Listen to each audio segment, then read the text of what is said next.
आगे हम देखेंगे नेक्स्ट आपका जो क्वेश्चन है, हमने जो क्वेश्चन लिया हुआ है, find the unit vector in the direction of the vector. Vector दिया हुआ है 3i प्लस 4j।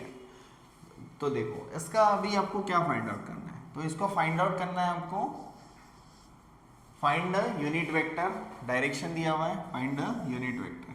तो यूनिट वेक्टर कोई भी वेक्टर क्या होता है, तो देखो अगर मैंने मान लो मैंने वेक्टर लिया है ए वेक्टर, तो ए वेक्टर कब होगा वेक्टर, जब उसका मैग्नीट्यूड रहेगा और डायरेक्शन रहेगा। तो मैग्नीट्यूड जो जनरली है वेक्टर का उसको हम रिप्रेजेंट करते हैं ये फॉर्म में, पहले वाले सम में हमने देखा है। नेक्स्ट दूसरा जो है उसको मैं लिख लेता हूं यहाँ पे अल्फा कैप, ये होगा इसका मैग्नीट्यूड और ये होगा डायरेक्शन। ये डायरेक्शन डिसाइड करेगा कौन से डायरेक्शन में जाना है, और ये मैग्नीट्यूड। ठीक है, तो हमें फाइंड आउट क्या करना है, फाइंड द यूनिट वेक्टर। तो ये यूनिट वेक्टर हो गया जो डायरेक्शन के लिए हम यूज करते हैं। यूनिट वेक्टर क्या होता है, the vector which have only one magnitude to indicate, this is nothing but for to indicate the direction of that particular vector. Okay, so अभी यहाँ पे मुझे फाइंड आउट करना है, जो कभी भी ध्यान में रखना, जिसको फाइंड आउट करना होता है उसको एक साइड में रखना है और बाकी को शिफ्ट करना है। दोनों में मल्टीप्लाई है, यहाँ पे जाएगा तो डिवाइड हो जाएगा।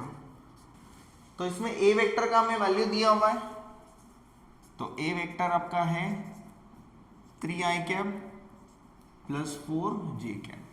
ओके, ए वेक्टर इसका वैल्यू हमें फाइंड आउट करना पड़ेगा। आपको मैंने पहले वाले सब में भी बताया मैग्नीट्यूड कैसे निकालते हैं। तो यहाँ पे आ जाएगा under root of a X square plus under root of a Y square, दोनों का एडिशन होगा यहाँ पे।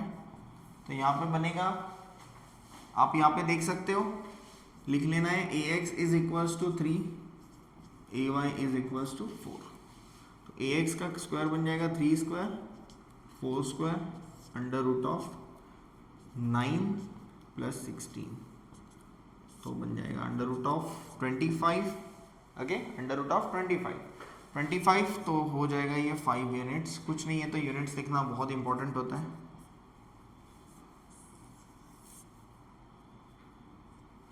तो आपका ए वेक्टर का वैल्यू कितना है, 5 यूनिट्स। 5 यूनिट ये जो वैल्यू आया है, ठीक है, हमें क्या फाइंड आउट करना है, अल्फा मीन्स यूनिट वेक्टर। तो यूनिट वेक्टर इसमें ये वैल्यू को मैं पुट करता हूं, alpha is equals to a vector का वैल्यू क्या है 3i प्लस 4j अपॉन इसका वैल्यू है 5। तो मैं इसको सेपरेट कर दूंगा, 3/5i प्लस 4/5j।